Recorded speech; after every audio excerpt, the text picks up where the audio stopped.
Buenas tardes, apreciados estudiantes. Con las disculpas del caso que estaba atendiendo un estudiante que quiere seguir el próximo año y tuvo un problema de asignación del examen del curso básico. Entonces, no sé si está Ileana por ahí. Lick, buenas tardes, sí, aquí estoy, Lick. Ileana, buenas tardes. Fíjese que No, fuera de la clase, ¿verdad? Le voy a explicar así en una forma rápida. Yo la llamo más tarde. ¿está bien, Lick? Fíjese que un joven se evaluó y metió sus datos y cuando salió su constancia salió a nombre de otra persona. Entonces yo le escribí a la otra persona para ver si él se había examinado y me dijo que sí también. Son dos muchachos que yo los tengo en el grupo.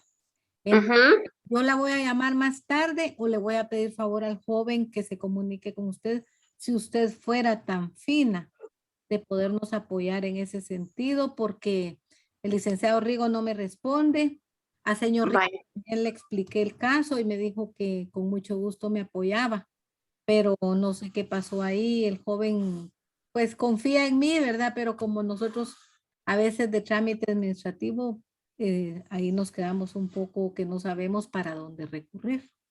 vaya, está bien, Lick, no tenga pena, me llamo yo, Lick. Va, yo la A ver, llamo, al salir de vaya, esto, yo le llamo y le explico y que el joven tal vez logre explicarnos bien. Ok, bueno, Lick, gracias. gracias a usted. Bueno, fíjense compañeritos que me preocupa que yo voy calificando tareas en cuanto me las suben. Sin embargo, por ejemplo, no sé si es el caso del grupo de, no recuerdo, pero creo que es el caso de Ileana. Que Ileana subió y hay dos compañeritas más. Pero cuando yo quise calificar, estas compañeras no subieron su tarea. Entonces yo no puedo colocar punteo mientras no hay tareas subidas.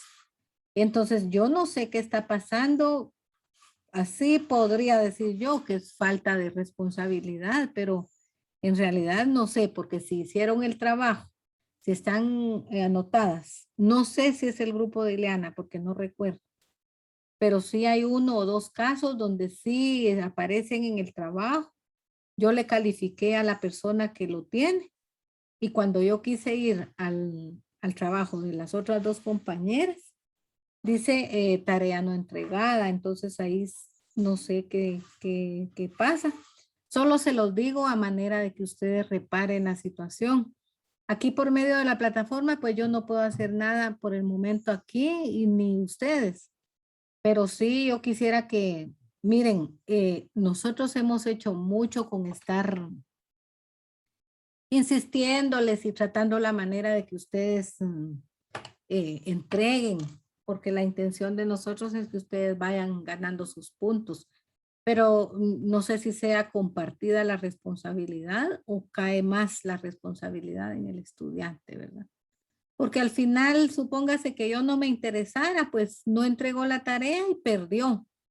Pero realmente la intención de nosotros no es esa, ¿verdad? Sino que la intención es que ustedes se entreguen, que hagan sus tareas y que las suban. Hay un caso pues de la compañerita que estaba enferma, pues yo no sé qué sucedió ahí, ¿verdad? No la subió. Ahí sí podría decirse pues fue la situación de ella, no sé en qué condición esté la compañera. Pero también el otro caso, pues no sé, no hay justificación hasta hoy, que si yo no lo digo, yo creo que ni tampoco me van a llamar para decirme, mire, Linda, fíjese que esto, fíjese que el otro. Si yo no dijera esto, yo creo que seguiría así, se van sin punteo, ¿verdad? Entonces analicen sus Sí, trabajos, traten la manera de ser puntuales. Pero solo quiero pedirles un favorcito. Se los digo en general, pero si me hicieran el favor, quien tenga algún caso X o Y, me escriben. Hay un compañero que me ha mandado, me escribe que ha tenido una tarea pendiente, que no la pudo subir en el tiempo. Yo le he leído los mensajes. Lo único que la situación es que estamos tan ocupados en otra cosa que regresar a una tarea de atrás sí nos da un poquito de qué hacer. Entonces uno no la hace en el momento. pero sí, si me hacen favor, para no entrar en polémica o discusión, porque no vamos a llegar a nada, si me hacen el gran favor, al terminar la clase, si tienen un tiempito, me escriben o preferentemente me llaman. Entonces, al llamarme, a mí me gusta hacer esos cambios llamándome, que el estudiante me diga, me escriba, más que todo me llame y me diga, fíjese, Ligda, que estoy, ya tengo la tarea. Entonces, en ese ratito, yo hago el tiempo para abrir plataformas, porque de lo contrario, yo no lo hago porque yo estoy ya en lo actual. Por ejemplo, ahorita después de ustedes me quedo subiendo videos, llenando plataformas, asignando tareas para la otra semana. Entonces ya no es porque uno no quiera, sino que uno está en lo actual. Entonces, si fueran tan finos, tan amables, yo les puedo apoyar una vez X o Y motivo por justificación, pero pedirles el favor que traten la manera de ir al día, ¿verdad? Porque al final a quien le dan más el que hacer es a uno de maestro, ¿verdad? Entonces el grupo es pequeño y puedo yo apoyarles, pero sí necesito que me llamen y me digan, licenciada, estoy en este caso, yo no lo subí. Porque ya hay varias tareas que muchos estudiantes no la están subiendo y se están yendo así hasta el día de hoy. Y ya van 3, 4 tareas. Y a mí, ningún estudiante me ha llamado, ningún estudiante me ha dicho, mire esto. Solo hay una persona, un compañero que me ha estado escribiendo. De ahí no hay nadie más que me diga, mire, Ligda, fíjese que esto pasó y nada. Entonces, yo creo que la responsabilidad cae más en el estudiante que al final en el maestro, porque yo, si ustedes no hablan, yo no voy a estar, se supone, ¿verdad? Que estarles diciendo, mire, súbala y todo, ¿verdad? Pero nosotros lo hacemos por tal de que ustedes vayan adelante y que el grupo es pequeño y que permite que uno tenga el control de lo que el grupo está haciendo. Bueno, entonces si me hacen el favor, para no discutir el tema y se nos va el tiempo, si me hacen el gran favor, si alguien tiene algo así que de lo que platicamos, entonces me llaman, mejor si me llaman, porque así de una vez yo voy haciendo los cambios, porque si no, yo sigo trabajando, yo tengo muchísimo que hacer. Termino lo del viernes y comienzo a trabajar lo de la otra semana y así nos vamos. Y si no lo hago así, yo soy la que me atraso. Ya no quiero estar así, entregando, colocando tareas día miércoles, ¿verdad? Que después ustedes estén afectados en contra del tiempo.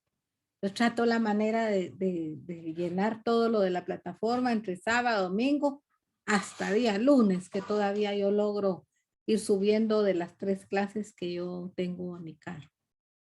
Bueno, entonces, según la planificación, estábamos en los exponentes de la teoría neoclásica y quedaron pendientes unos grupos del tema. Si no bien estoy, estaría Laura y Eddie, no sé si les corresponde para este día. Sí, licenciada, nosotros. Elder Pérez y Vivian, Carlos Obando y Kelly Herrera. ¿Estamos ahí? Sí, licenciada.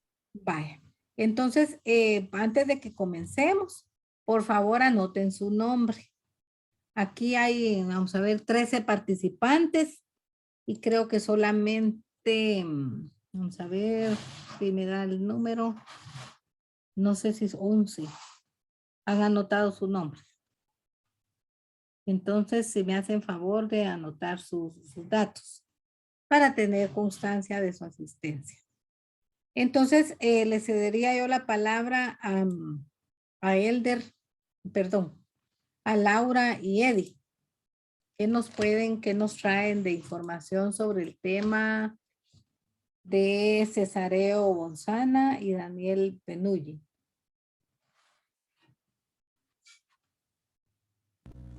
Buenas tardes para todos. Yo les voy a hablar acerca de Cesare Bonesana.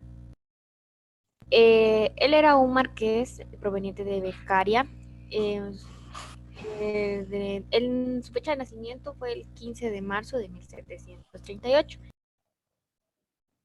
Él era un filósofo, jurista y economista italiano. Se basaba sus conocimientos en la economía. También se le consideró como padre de Guilla Beccaria, después de publicar algunos ensayos de la economía. Publicó acerca sobre los delitos y las penas, esto en el año de 1764. Publicó también un breve escrito en el cual tuvo mucho éxito en toda Europa, particularmente, o sea, se podría decir más en Francia, donde fue demasiado apreciado el entusiasmo con el que él lo puso, el entusiasmo que él puso, y tuvo todo el apoyo de los filósofos enciclopedistas. Él apoyaba mucho la teoría contractualista y funda sustancialmente la sociedad sobre un contrato encaminado para salvaguardar los derechos de los individuos, garantizando el hombre de becario. Él definió los delitos como violaciones de este contrato, es decir, que desde acá se datan los famosos contratos, ¿verdad? Los que ese método para que hasta el día de hoy se conoce, entonces él como que impulsó este método a utilizar.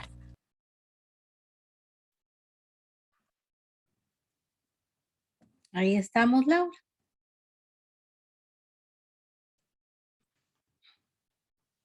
Bien, buenas tardes, voy a continuar.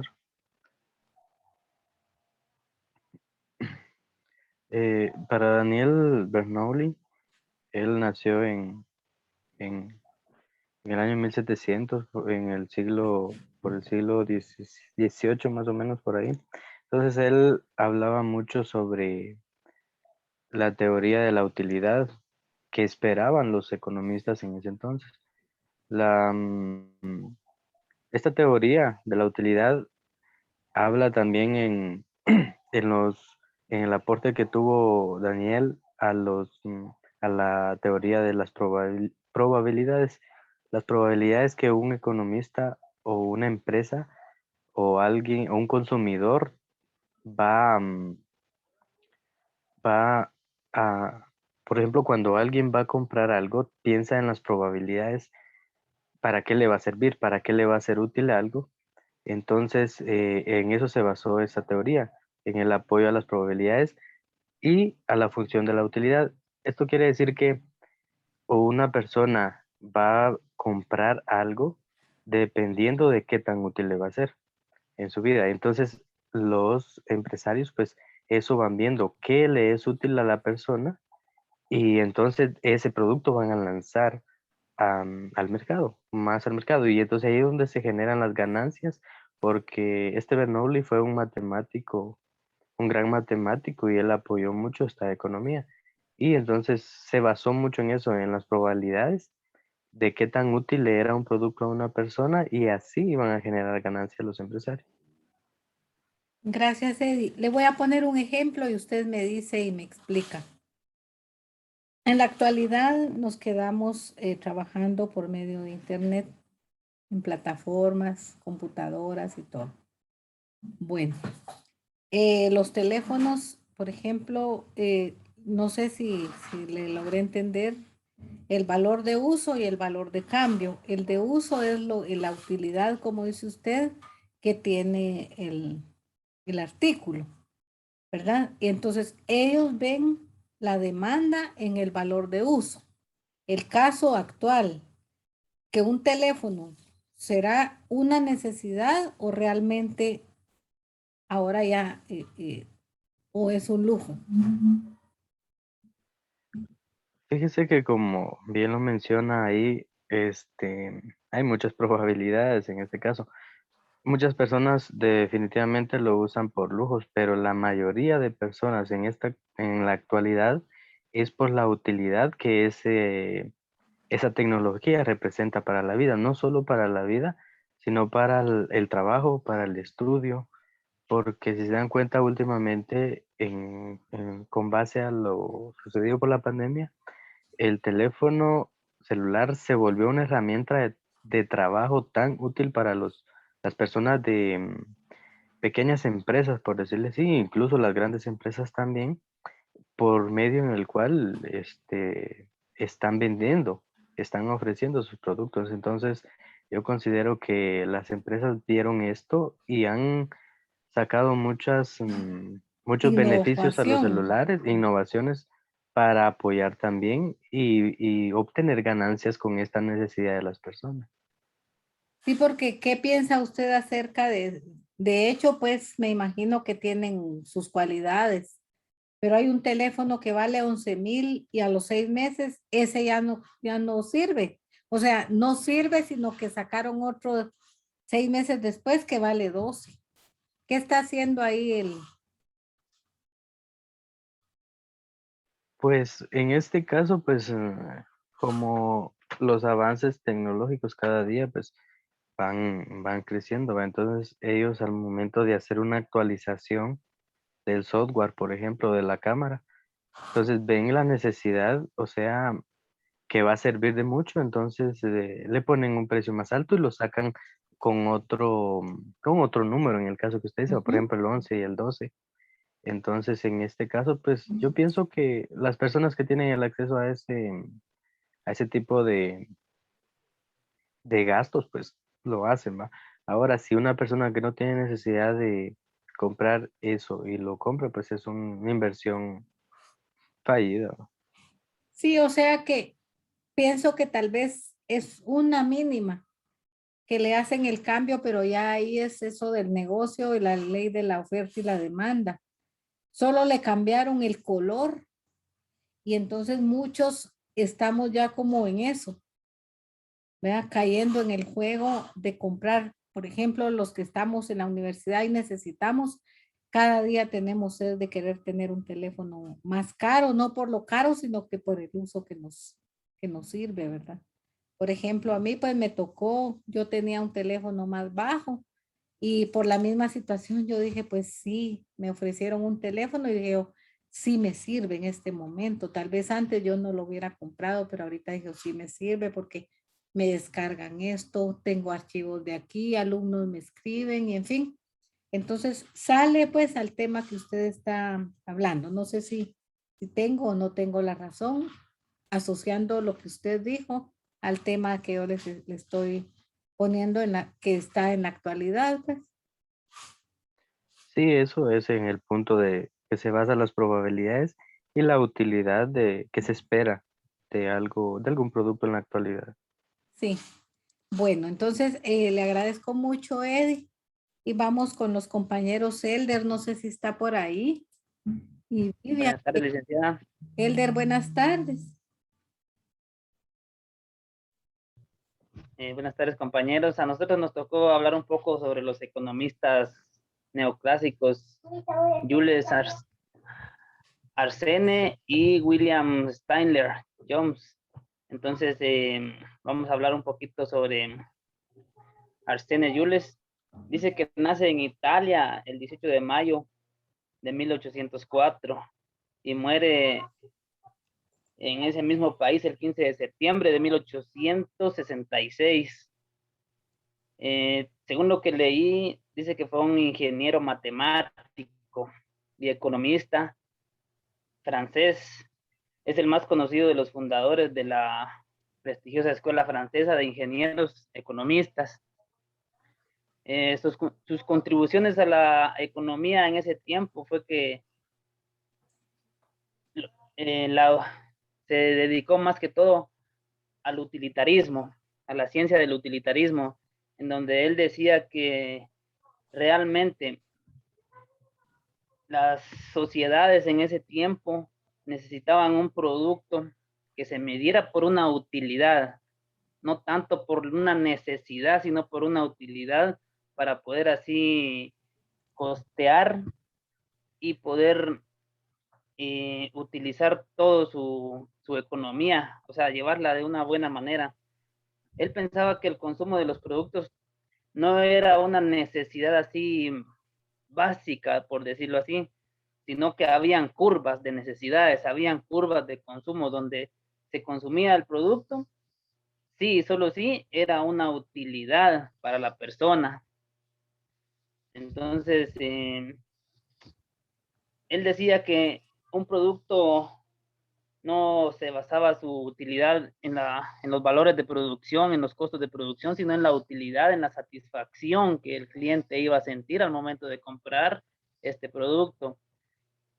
Decía que las teorías clásicas de los economistas eran un poco erróneas, pues estos basaban sus bases en los costos de producción y en el trabajo. Sin embargo, él planteó el utilitarismo como una medida más satisfactoria tanto para las empresas como para la sociedad en sí, porque decía que entre más bajo era el valor, el costo del valor de un producto, más consumismo iba a haber de este producto y que entonces las empresas iban a vender más este producto, que se iba a comercializar de mejor manera y que el mismo producto iba a traer más ganancia para las empresas. O sea que él decía que entre más bajos eran los costos de producción, mejor iba a ser la utilidad para las empresas y para la persona. Por ejemplo, yo me puse a pensar en este tiempo de pandemia, cuando se inició, nos dimos cuenta que las mascarillas, las KN95, tenían un valor de 75 quetzales, de 125 algunas, Sí, y las quirúrgicas estaban alrededor de 15, 20, 10 y 5 quetzales. Entonces, realmente se buscaba una economía para el bolsillo de las personas y una utilidad. Entonces, la mayoría de gente se tiraba a comprarle de a 5 quetzales, que ahorita en la actualidad ya vale menos de un quetzal, creo yo, ¿verdad? sí, Entonces, conforme la utilidad de los productos, él pensaba que eran más útiles para la sociedad a más bajo costo, más utilidad, porque se producía más productos. Yo creo que usted nos puso un ejemplo la vez pasada de la fabricación de alfileres, así, que entre más se produzca, mayor va a ser el impacto que tenga en las sociedades. Porque si sí, se producen, por ejemplo, 5 millones de mascarillas, por ejemplo, o sea, van a llegar a todos los lugares que sean necesarios, pero un producto cuando su costo es bastante elevado, no producen mucho porque las empresas no saben qué tanto impacto va a llegar a causar en las sociedades. Entonces sí, este economista neoclásico defendía eso, que entre más bajo fuera el costo de producción, más utilidad iba a generar y más satisfacción para las personas y asimismo las empresas iban a comercializar de una mejor manera sus productos. sí. ¿Y Entonces, qué pasó ahorita? ¿Qué pasó? ¿Por qué cree usted que al principio valía 60 una KN95 y ahora vale 5? Si siempre la utilidad la seguimos usando o la usamos menos. sí, en efecto, sinceramente las mascarillas en este tiempito que estamos viendo hoy, si nos enfocamos hoy, las estamos utilizando más que cuando comenzó la pandemia, porque no creíamos que esa pandemia era tan real, hasta que ahorita vino aquí al país a sentarse y está azotando. Ahí sí que hasta las comunidades acá por donde nosotros vivimos ya hay gente que ha fallecido por eso. Entonces, la utilidad del producto es mayor que cuando comenzó, pero Ujú. por los altos costos de producción que tenía por la oferta y la demanda que había, entonces las empresas comenzaron a aprovecharse, ¿va? Si se vende una mascarilla a 75, pues, aunque la de Aquetzal, ¿cuánto tiene que vender Ujú. para poder igualarse, va? Pero en este tiempo ya ellos, los empresarios, me imagino que se comenzaron a dar cuenta que la KN95 no se estaba vendiendo demasiado, no se estaba comercializando por el alto costo que tenía. Y la Entonces, tuvieron. el mismo mercado, la competencia los obligó a bajar los costos, ¿verdad, licenciada?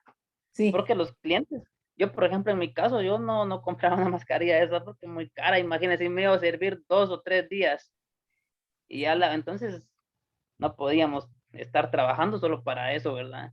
Sí, Ajá. así es. Bueno, le agradezco Entonces, mucho. No no sé si sé está la si. compañera ahí para que nos Sí, pueda Vivian, apoyar con... Sí, buenas tardes, licenciada. buenas tardes.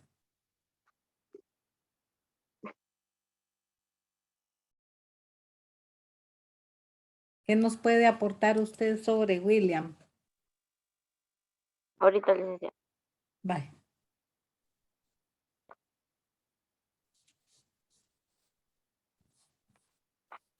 Dice que William Stanley nació el 1 de septiembre de 1835 y muere el 13 de agosto de 1882 en el Reino Unido.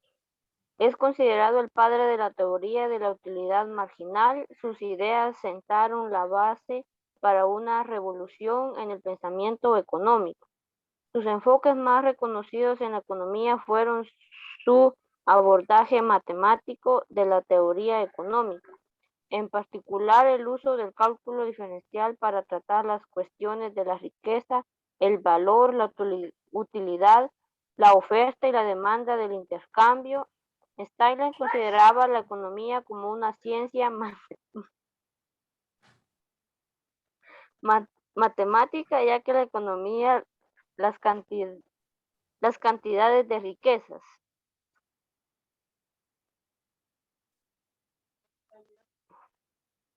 Solamente, ¿ve? Permítame, licenciada. Bye. Steiner consideraba que la teoría del valor de algunos economistas clásicos era errónea, pues era subjetiva, es decir, estos medían la economía en los costos de producción y la teoría del valor del trabajo. Entonces cabe aclarar que este economista matemático se inclinó porque la economía tuviese un valor utilitario, es decir, que la economía tenía sus bases en qué tan útiles eran los productos que se adquirían y que a más utilidad se le daría a un artículo, mayor sería su aporte a la economía de un individuo. Nuevamente, licenciada. Gracias, Vivian. Nos está avisando que ya nos queda poco tiempo. Vamos con Carlos y Kelly, si me hacen el favor de exponer su tema sobre los exponentes, que es Carl, Wilfredo y León.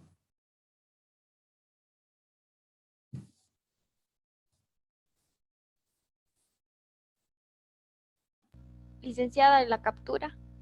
Ah, sí, si nos hace favor. Y anotan su nombre, quien no ha anotado su nombre, por favor.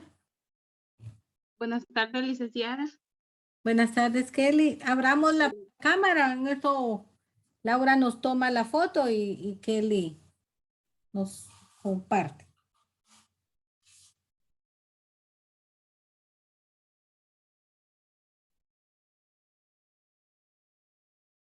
Pues a mí me tocó hablar del personaje, mientras mi compañero se incorpora, mi compañero Carlos, de Walras León, ¿verdad? Dice que era considerado el fundador de la economía matemática. Walras fue el primer en analizar y describir como un problema matemático y da equilibrio general a la competencia perfecta. Dicen que en el año 1859 se anima a escribir su primer trabajo económico para Walras. La teoría económica se basa en dos supuestos. Por una parte, cada persona o cada empresa tiene a maximizar su ganancia y por otra parte, la demanda de cada bien debe igualar a su oferta.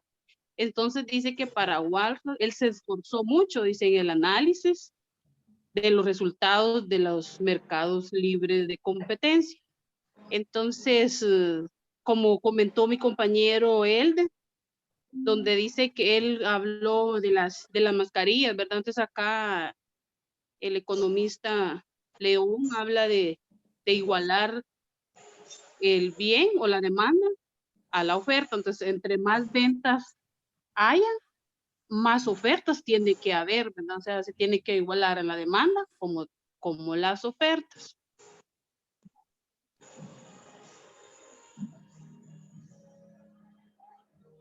Vamos con Carlos. Solamente, licenciada. Gracias, Kelly. Carlos, no sé si está ahí. ¿Sí me escuchan? Sí, Carlos. Fíjese que ya nos queda poco tiempo. Sí, Ajá. logre usted lo que pueda y yo les voy a enviar un mensaje por WhatsApp para que ya no ingresemos de nuevo. Vaya, está bien. Bueno, Bye. vamos a hablar de Karl Menger. Este señor fue un matemático, ¿verdad? Aportó a la álgebra. Él trabajó también en la geometría, ¿verdad? Todo eso tiene que ver, cuando hablamos de álgebra, ¿verdad? En economía lo podemos aplicar en cuanto se hacen fórmulas para hacer perfumes, medicina y todo eso. Todo tiene que ver, álgebra es en cálculo matemático y todo eso. Recuerden que cuando ellos hicieron algo, por ejemplo, trabajaron en determinada ciencia, era con el fin de aportar algo en su momento significantemente poco, pero a lo largo del tiempo ha sido de mucha ayuda, ¿verdad? En ciencias, perdón, tiene título de doctorado en ciencias, humanidades y todo eso, pero su mayor logro fue contribuir a matemáticas, como les decía, ¿verdad? En la álgebra y en el álgebra. Wilfredo Pareto. Este señor fue un sociólogo y economista italiano. Nació en Francia. Su mayor, digamos, su aporte en sí, como ingeniero, desarrolló una carrera de ejecutivo de empresas.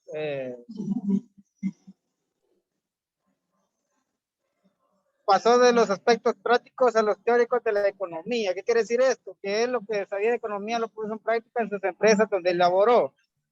Él estuvo mucho tiempo estudiando diferentes carreras con el fin de actualizarse o de darle un nuevo aporte a las ciencias económicas de aquel entonces.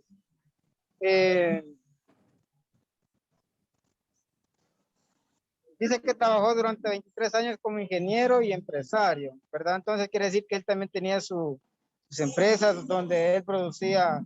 Pues acá no dicen sí que fue lo que él producía, pero igual como empresario pues tuvo que haber producido algo, ¿verdad? Usted